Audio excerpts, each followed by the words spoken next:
master the business of speaking with your hosts, Taylor and Austin. You're listening to Technically Speaking.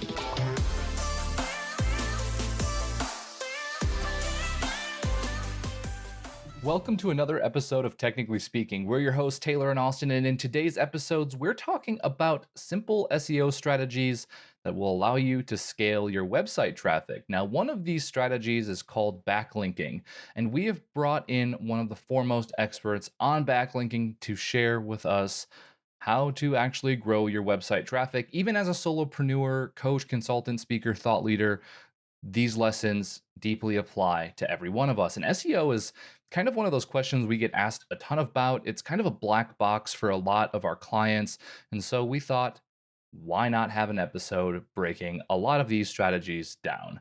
Now, coming on the show today is Farzad Rashidi, and he is the co-founder and lead innovator at Respona, which is basically a backlinking outreach automation tool, and it is incredible. I am kind of a marketing geek here at Speakerflow, and this tool has absolutely blown my mind.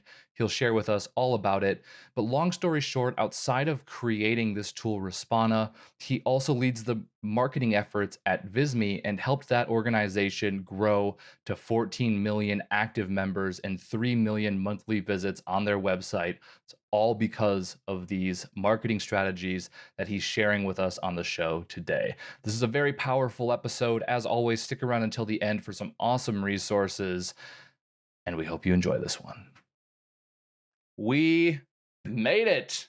Wow, another show. Really excited for this one. Farzad, welcome to Technically Speaking. It is so awesome to have you here today. Thank you so much for having me. I'm excited. Yeah, for sure. This is one of the topics that we get really excited about, and that our audience, I feel like, may not even understand like the basic premise of. So this will be good. We'll build sort of layer on layer. So for you listeners, by the time you're done here, you will have a really good idea of how backlinking works. That's my promise to you. Heck yes, for sure. So awesome. Farzad, co-founder of Respona, a really cool technology, by the way. Like, it is beautiful, next level stuff. I'm excited to learn more about that. But like, how did this come to be? Like, in your experience and interest in backlinking, out of all things, like, what had to happen in life for this to be the thing?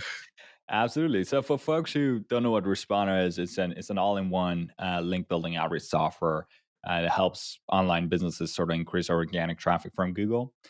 So I started my career in marketing back in the day at another startup called Visme, Visme. Have you guys heard of it before? It's Canva-esque, right? Yeah, exactly. So I would have gotten fired if I'd said we were Canva. but yes, it's somewhat similar to Canva in a way that you can create visuals, presentations, infographics, and whatnot. But it's predominantly built for businesses versus Canva that's more of a B2C software. So it's a little more professional looking templates and the features that are built for like a company, right? So you plug in your brand guidelines, etc. So when I joined the company, I was the first marketing hire. So there were literally a bunch of designers and engineers, and I joined in. I was like, "Oh, hello," and and they were like, "Okay, we have this product. Can you go sell this thing?" I was like, "Sounds like a plan. Let's do it." So I basically sat down, and we were basically trying to figure out what would be the right customer acquisition strategy for us. So not only just to get a few quick sales in the door at the beginning, but predominantly how we're going to actually build a pipeline of customers that we could kind of scale that over time. So not only today, but what's going to happen 5-10 years from now. So we had a few options. We could start doing cold outreach, right, for sales, which we did at the beginning, and it worked fine. It's good to get a few customers here and there, but the problem was that our price point was very affordable. So it was like $14-15 a month. So wow. It just doesn't make any economic sense for any salesperson, US-based salesperson, to hire and go door to door and start selling, right? So since the success rate on those are very low. Another alternative was paid ads, and we obviously still do a little bit of paid ads here and there, but it's a very expensive way to acquire customers because they use a bidding system, and cost per acquisition, cost per clicks are like exponentially growing over the years. And also more importantly, we didn't have the hundreds of millions of dollars of budget that our competitors had. So we're a bootstrapped small team company. So didn't have a whole lot of cash to play with there. So we were like, okay, well, let's say if you're a customer, you guys are a potential customer of Visme. So let's say, Tyler, you want to create a infographic for this episode tomorrow, right? You don't already have a software or solution that already does that. So what's the first thing you do when it comes to finding? Exactly. Yeah. So we knew that from day one. That one, our customers are aware of the problem they're solving. And two, they're actively looking for it. Where? On Google. So as a business, and that's also another test that I always recommend business owners to kind of go through before you even spend a penny or invest a second on SEO, is to check, hey, are our customers aware that of what we are selling, what the problem it is that we're solving? And also, if so, are they actually Googling for it? Meaning if you're like a medical device company and you sell like hundreds of thousands of dollar medical devices to nurses, and it's unlikely a nurse is sitting down on a computer is like, okay, medical device. No, that's not, it's just idiotic to even spend any time really on SEO. But if you're a company like Visme, for example, or Respona, people are actively looking to build backlinks. They're actively looking to create graphics. They're actively looking to do X, Y, and Z. So we knew that from day one where our customers were hanging out. So we're like, okay, instead of us becoming a household name, because that's very expensive, let's try to show up in places where people who are looking for a solution like ours would find us. So what we did basically was just to do what other people do when it comes to SEO. We just started producing a bunch of content and put it on our website, build a lot of landing pages, did keyword research, all that good stuff, what we call on-page SEO stuff. And guess what happened? Not much. Nothing. Wow, surprising. Really? Yeah, I know. Was the competition fierce, like for like ranking for those articles? Was that the issue? Is your high competition? So exactly. So are you guys, if you could do me a favor right now and just go ahead and Google like just one of our key terms, like for example, presentation software.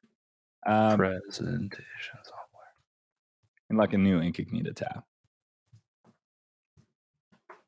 So okay. Yep. There you guess go. how many search results comes up. So when you looked at it in that SEO tool, guess how many web pages contain that keyword?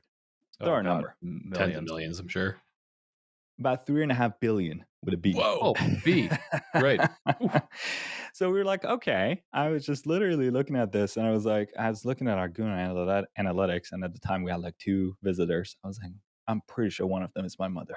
The other one was me on my phone. Yeah, probably myself. Yeah, we forgot to exclude myself. And yeah, so we're like, okay, well, this is kind of discouraging because, even if you everybody says create quality content, and that's true. But even if you're in the top 1% when it comes to quality of content, however way you want to define it, it's like content that adds value from a website that's fully optimized. Even if you're in the top 1%, if there's 3.5 billion search results for that keyword, you're still in the tens of millions. So how do you go from tens of millions to top 10, right, where they get over 99% of clicks, 75% of clicks go to the top 3? So it's almost a minuscule chance for you to get there, right? Especially as a small team with limited resources. We're like, okay, well, let's see how Google does it, because it's important to know what we're going up against. So how do they decide out of these millions of search results how to rank it? And the way, I'm not sure what you guys noticed, but back in the late 90s, Google wasn't the dominant search player. There were a bunch of search engines like AOL and Yahoo and Bing and whatnot. And the way they actually managed to beat all the other search engines was based on this algorithm called PageRank, which basically puts emphasis on web pages that get mentions and backlinks from other relevant authoritative publications in their space. Now it becomes interesting, isn't it? Because now not only you're reliant on the content of the page, because then you can just stuff keywords and it just tells the search engine, no, this is good. But also now you got to convince other people to actually talk about this thing. It becomes very, very difficult. So we're like, okay, well, we know that we need to go get some backlinks to help us become more competitive. And over 90% of content on the internet has 0 backlinks. So we knew that this is going to radically increase our chances, even if we were to get a handful of these mentions. So Turned out it's a little a lot harder said than done, or it's easier said than done, because now not only you have to do stuff that's under your control, now you got to convince other people to do something for you. And so that whole process was sort of done manually. And what we did basically to kind of save some time, because it's an excruciatingly time consuming, inefficient process, was to build a little internal tool at Visme to help us sort of automate a lot of the dirty work when it came to research, so we can focus more on actually managing the replies, personalizing the pitches, etc. And that led to the creation of Respona. So that's a long version of sort of explaining how it all came to be. So Respona was birthed from this experimentation and success inside of Visme. Did I catch that right? Yes, that's right. So Wow. we actually managed to grow Visme's traffic to close to about 3 million in monthly organic traffic now. Holy cow. In other words, if you were to pay AdWords to bring in the same level of traffic, same keywords, would have cost us about $1.5 million every single month, in terms of paid ads. So it paid off over time, obviously, but yeah, it was a journey to get there. So we built Respona.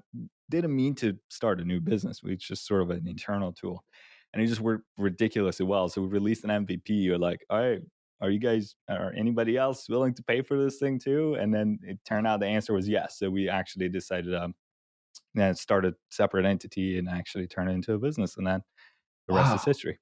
Wow, man. So cool. Meeting a need. So cool. Overcoming a problem, solving it, and other people seeing value in it. That's what it's about. Some of the best tools out there like that. I think Asana, the project management tool, if I recall, I think that's the one, came from Facebook. Where like their internal engineers were using that to project manage, and they're like, well, this is freaking sweet, so we should like share this with the world. And now we have Asana. So anyways, very cool journey. And I mean, congratulations on the success too. You guys are awesome. You created an amazing tool. Taylor and I professionally geek out about software, and we were both drooling while we were looking through your site. So. I appreciate that. Thank you very much. Yeah. So can we like summarize for just a second before we move on here? I think there's like a couple of key questions that we wanted to address in this episode that you did through that background. So backlinks are essentially when another website, a different entity, references your website and puts a link to it somewhere in their content. Correct? Like in the most boiled down version? Mm-hmm. Yeah. Okay. Mm-hmm. And this is important because Google's algorithm, I'd be curious to hear how this may have changed over time, if at all, but Google's algorithm prioritizes the websites that are being referenced by others. That's the basic premise. Okay, great. Yes. And the core has stayed the same for over 20 years. Just that's how the algorithm is based out of, is structured.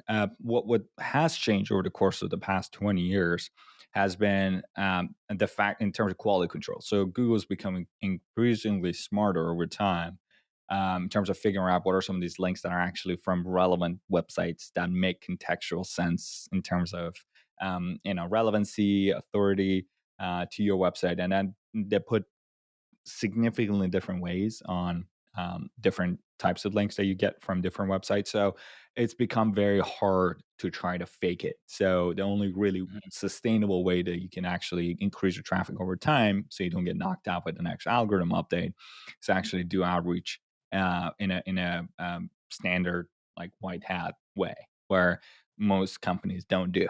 So there's unfortunately a lot of malpractice and negative, I would say, connotation around link building and sort of the best practices of SEO, really, because there's a lot of junk vendors out there like, oh, give me $2 and get you 1,000 quality backlinks, and it's just never works. So it requires quite a lot of work to make it work, and a lot of people don't want to spend the time to get it done, and so they kind of resort to some quick hacks that sort of is not really sustainable over time. Yeah. Does it actually hurt to go that path? So, well, I mean, there's Google penalties and stuff. What I've seen over the years is that it's not that it penalizes you; it's more so that it just doesn't help. So even if it helps, it's going to be temporary. So that's what we've really seen most of the time. Yeah. Right. So as you've been like kind of breaking this down, there's been a lot of like emphasis on like how much time. I mean, that's the core issue that you were trying to Hmm. solve with building the internal tools, that building backlinks takes time. And for our audience who, may not be familiar with backlinks or even building backlinks, like why is it such a time suck? What's the process, generally speaking, of building backlinks? So building backlinks is just basically meaning, hey, can you get other publications in your space to talk about you? And there's a variety of different strategies and ways and how you can accomplish that. Because link building is just a concept; it's not a strategy. So there's different Mm, types of strategies you can run. Like one of the examples is what I'm doing right now. True. One of the strategies is called podcast outreach. So one of our team members, and not to say that I'm here just for a backlink, guys. I feel like that's very offensive. Let me rephrase that. We hear you. One of the side effects of me being here, obviously, we spend the time, we do quite a lot of research on the shows, make sure that the audience is the type of audience that we can add value to, and also it's a great way for me to make great connections and network in our space, meet with smart people like yourselves. And also, one of my team members actually been listening to your podcast, sharing a couple of your episodes with us. So, anyway, so this is not to say that I'm just here for a backlink. So, hopefully, you we guys aren't appreciate offended. that. Thank you. No problem. But just just elaborate on that a little more. So, one of the strategies is if you're a founder, or if you're a person, if you're a coach, have something of expertise. There are podcast hosts out there that are actively looking for cool guests to showcase on their podcast, right? So, one of the great ways on how you can establish some of these mutually beneficial relationships is to actually find out what are some of these podcasts that you need to be on. Find a host, reach out to them, and actually pitch yourself to go on as a guest. And if that you're able to provide enough value, then normally, obviously, it has a few benefits going on a podcast as a guest. One, you're getting advertising to a niche audience, right? So everybody, if you're listening to this show, you've heard of Respona. That's mission accomplished, right? Not to expect anybody to Mm, go sign up. I actually advise against that. Like, go. There's a lot of free educational material out there. A lot of these hours you can do yourself manually, right? Respond is there just to be able to scale things and move things faster. It's not there to, solve all of your problems. But anyway, as far as and also at the same time, going on a podcast, you normally turn this into, I'm assuming it repurpose this into a written piece of content that you normally publish on your website. And guess what? You need to mention Respond on the show notes and in the content. So there you go. There's a backlink to Respond. We didn't have to spam anybody. We didn't have to rip anybody off, right? It's a mutually beneficial collaboration that you establish with other relevant publications in your space. And that's just one out of a gazillion different ways on how you be able to kind of get your name out there. No, right, that makes sense. And I imagine like outreach is a big part of this, So the time consumption part is like you got to prospect or have referrals. Like in this case, somebody said like, "Hey, you should totally have Farzad on your show," right? For Right. us at least. But you have to do Hmm. some level of outreach generally, Yeah. prospecting. It's like sales, almost like it's still like a cold calling in a way. You got to make the pitch and get a bunch of responses and, Right. get people to say yes and then exchange the value. So that's where the time suck can come from. That's right. So that's sort of what Respona does, right? So basically, Nice. you can just, for example, the way I landed this interview, just so you guys know, it's like one of my colleagues, Dylan, from our marketing team. Shout out to Dylan. Thank you. What's up, Dylan? shout out Dylan. So he's a fan of your show, and he basically actually found your podcast through Respona. So what he does is that he looks up people in our space that we respect and look up to, and Responder tells you, hey, here are the podcasts that person has been a guest on, and here's the person in charge of that podcast who manages their podcast. So all of that stuff was automatically done. So then, and it also gives you some info about how popular that podcast is, if that's a relevant podcast to your area of expertise. And if all of those check marks are done, then you obviously have the contact information, and then and it's a matter of just reaching out. So Responder basically gives you a template that you can work with, and gives you some snippets in terms of personalization of the pitch, and said, hey, you know what? Because that automatically tells you three things. One, these podcasts accept guests because they've interviewed someone in our space. Two, they're relevant to our space, obviously, because I've interviewed that person. For example, I wouldn't go on a cooking show, right? Because I can I can't even scramble eggs. So, Hey, who knows? so That might be an untapped opportunity there. yeah, so my family would definitely disagree with that. But anyhow, and also at the same time makes your life easier as a person who's pitching, because then you can use that episode as a hook and actually tailor the pitch to that. So just to imply to the host that, hey, I didn't just blast all these podcasts to go Right. on. I've actually sat down, done my research, and I'm able to provide value to the audience by coming on the show.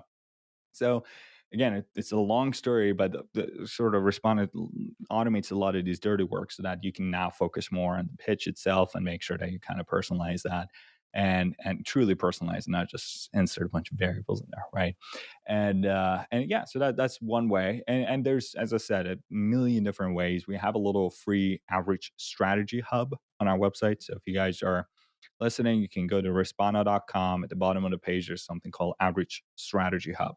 There's a free ungated content open for everybody to see. And there's like a step-by-step instructions to different strategies that you can do, most of them by yourself. Like you don't need to have all these fancy tools. You can just open up your good old Gmail and Google and spreadsheets and get on to work and then start getting a sign of life and figuring out what strategies work best for you. And then when it's time to scale things, you're like, okay, now this is great. I don't have infinity when it comes to time or resources. So and that's Respona then becomes a no-brainer because it's like a $99 a month software that saves you like tens of hours in a week. So when you're at that stage, then that's something that would make sense. But before that, I don't actually recommend anybody to sign up.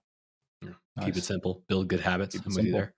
Yep. So like at what point should somebody even be considering this? Like, is it somebody like you haven't even made your first sale yet? Is it that you're sort of on the ramp up? Is it you're matured and now you're looking to scale? Like who's the demographic that should be looking at link building like in the early stages? Sure. So SEO is sort of a puzzle. So once you pick a customer acquisition strategy, you got to stick with it. So like personally, I'm horrible at outbound. I'm not a very good outbound salesperson, right? I'm awkward. I don't know how to sell people stuff. It's just embarrassing. So we don't focus much on outbound. But if you're a really good outbound marketer and you sell a product where the price point makes sense for you to do that, either you have very huge upsell opportunities or the price points, there's some high fixed cost or fixed rate that you can sell, then it makes sense to just focus on outbound, man. Why are you wasting your time in SEO? It's a lot of work, just like is outbound. If you're selling t-shirts or hoodies and lifestyle products, right? Just focus on paid ads like Facebook, Twitter, right? So let it sell until it hits a plateau when it comes to when your customer acquisition costs catch up with your LTV.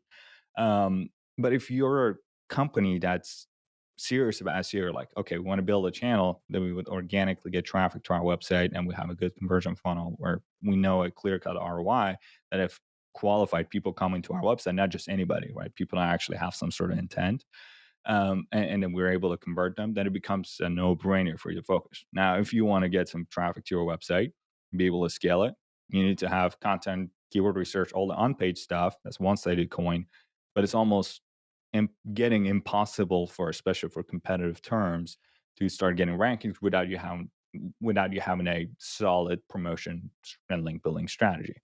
And so that's sort of a natural, I would say, step by step, I would say, process of figuring out what's best for your business and sort of acting accordingly. Yeah, that makes Wise sense. words. Very wise. Yeah. I like that you have a focus too on like, it just depends on the business that you're in, honestly. Like I think it's easy for a lot of marketers to just pick a thing, and say everyone should be doing this. But based on all of your experience, it just depends on kind of the thing that you're running, and whether There's or a not funny meme in the it. SEO community that there's this guy that slaps this tape and this tank of water. I'm not sure whether you guys have seen it. It's like, we use this answer for everything, and it says it depends. So it's like any question you ask in SEO, Pretty much. that's the first thing they're gonna say. I'm So, guilty yes, I'm guilty of that of myself. that phrase. Yeah, for Mhm. sure. So I've gotten the sense that like it might be possible to still rank fairly well if you're in a niche, like a Yeah. pretty small, not as competitive type of maybe industry. is there like a threshold where you start to notice like, okay, we definitely should be doing backlinking, and in addition to writing good content? Like, how do you know like this? Because let's say we've already made the decision, SEO is definitely something you want to pursue. That's going to be a good channel. You start pumping out some content, you start ranking for it too. You're on maybe page one, maybe not the first slot, but you're getting on page one in some different criteria. Right. At like what point, like how do you identify like this is so competitive that I definitely need backlinks in order to help bolster my Yeah, absolutely. So website? we're that's a great question, by the way. And the answer to that is actually quite scientific. So there's very little intuition Interesting. involved in that. It's Cool. mainly purely math. So let Okay, me allow me to great. explain. So when it comes to keywords, any SEO tool that you use, it could be Ahrefs, SEMrush. If you're solopreneur just starting out, there are cheaper alternatives like Uber Suggest, right? Any tools that basically helps you identify, hey, here are a list of keywords that you could potentially rank for that's relevant to you. We have a prioritization process. I built a little formula. I used to call it the Farzad score, and the team didn't buy it. So I love that. I pushed real I hard. stand behind you. Yeah. And so we landed on opportunity score. So I actually written a free ebook that I kind of go through this entire step-by-step process. So folks are listening, just look up Visme marketing strategy. And it's a free ebook you can download. And I kind of go through the whole thing step by step and tend to ramble a lot. It's like 160 pages, but I'm sorry. Wow. But anyhow, Sweet so here's a shortened version. So basically, prioritize keywords first based on 3 factors. So once you, for example, let's say you guys speaker flow, you're in the coaching business, right? So there are some certain keywords that you focus on. Give me a parent keyword that you focus on. And that can give speaking gigs. Okay, speaking gigs. So when you look up that parent keyword through an SEO tool, let's say Ahrefs or one of these tools, they give you a gazillion different search suggestions. So they say, okay, how to land a speaking gig? How do I price my speaking gig? What are some of the speaking gigs in my area? Yada, yada, yada. So there's an unlimited number of these that are out there. So where would you start? So first, what we do is to extract all of these, put them in a little spreadsheet, and then we actually remove anything. So there's a score that these SEO tools give you that's called keyword difficulty, which basically tells you how competitive that keyword is to rank for. So as a good rule of thumb, you want to extract keywords that have a higher keyword difficulty than your domain authority, which is another metric from 0 to 100 that says how authoritative is your website, right? So it's a fancy way of saying, hey, don't go after keywords that are way out of your league, right? SEO is not a game. It's not a game to shoot for the stars. You got to take it step by step. So start from keywords that is within your range, right? Within your grasp. And then prioritize that based on 3 factors. And that is how competitive that keyword is, how much volume it gets, and more importantly, how commercially, or what's the commercial intent or the level of commercial intent for that keyword. So, because you can easily get your content ranked for keywords that are completely out of whack and irrelevant, right? So we want to prioritize keywords that have least amount of competition, highest amount of volume possible, and highest amount of commercial intent. And there's a little formula that you can extract these metrics and pull it into this formula. I don't want to get too nerdy here. But then you can just sort it based on that, and based on that, what we call opportunity score, and it just gives you basically a sorted list of priorities of keywords that you can go and target. Now, for each one of these keywords, depending on that keyword difficulty that you picked, these tools literally tell you, hey, in order to have a chance of getting up in the search results for this keyword, you need X, Y, and Z number of quality links from relevant sites. That's estimated. So then we start a campaign, and the size and amount of resources we spend on that campaign is proportionate to the amount of links that we need to get in order to get that page up in the search results. So it's not to say that we do average for every single page, and it's not to say and the amount of time we spend on promotion is actually directly relevant to the competitiveness of that keyword. So it's all a very fancy way of saying it depends. For sure. Hopefully I elaborated Come full a little circle more there. on that. Yeah, That's wow, awesome. That That was really so broke it much down. great information. So For sure. thank you for breaking it down. And plus, like, there's so much of the conversation today that's been, well, it depends, right? But like, this is one specific example of like, there's a way to think this through strategically. Mm-hmm. And I don't know. I think it's so easy in the marketing world to get caught by all of these silver bullets and magic wands, the pitch that's going to make you the $1 million, right? That it's really easy to squirrel chase. But like what you just broken down is that like there's a time and place to do this if it suits your needs and your business. And like it's just a matter of doing it the way that is like morally and ethically in line with the brand too. So anyways, very good perspective. I We appreciate want to that. round out the episode with like one of our favorite questions, which is the don't do this thing. So like what's a common mistake that you see people make as it relates to link building? Oh God. I would say there's more mistakes made than actual good things to happen and when it comes to link building, unfortunately nowadays. And the reason why is I think it's just because it's new somewhat. So people are sort of just trying to figure things out. One thing I highly recommend you not to do is to go on Fiverr or Upwork and pay someone some sort of money to get true quality white hat backlinks. That's normally never the case. Agencies that do this normally that actually spend the time to have a campaign and whatnot are normally extremely expensive. They start at 2-3K a month at a minimum. So because it's just not physically possible to do a lot of the things that you need to do in order to make your campaign successful without it.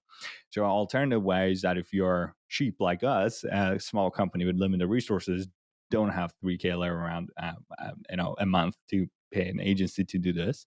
You can start doing it yourself manually internally. It's going to hit a point where it becomes hard to scale. And that's why there are tools like Respona that helps you save a lot of time and basically be able to scale that yourself. So you can kind of keep a tab on the level of quality, the average that you're doing, and the type of websites you're reaching out to.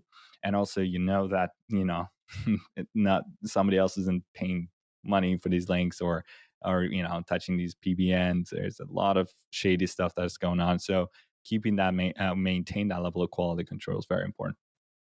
Yeah, man. Yeah. Good advice. You heard it here first, folks. All right. No Thank you so wands. much for coming on and sharing all that valuable information today. I'm sure our listeners are super excited, and some of them may be super interested in going deeper with you. So if they want to get in touch, what is the best way to do that?